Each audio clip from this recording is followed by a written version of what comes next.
বর্তমান জেনারেশনে আমরা সো কল্ড জেনজি নিজের নাম দিছি। আমি একটা মেয়ের ওভারঅল স্ট্রাকচার দেখা, ওর চেহারা দেখা প্রেমে পড়লাম বিকজ ও সুন্দর। একটা মেয়ে আমার টাকা দেখে প্রেমে পড়লো।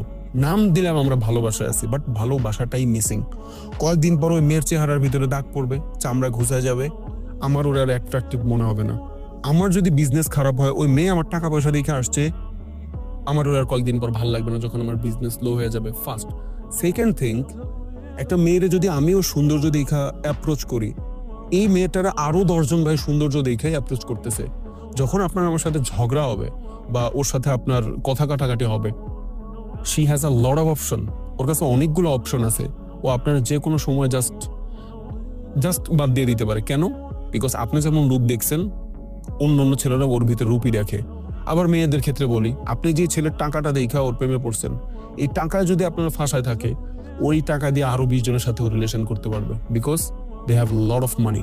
সে একজন সৌন্দর্য নিয়ে বড়াই করে রিলেশন করতেছে, আরেকজন টাকা নিয়ে বড়াই করে রিলেশন করতেছে। দ্যাটস দ্য রিজন বন্ডিংটা নাই, ভালোবাসাটাই মিসিং।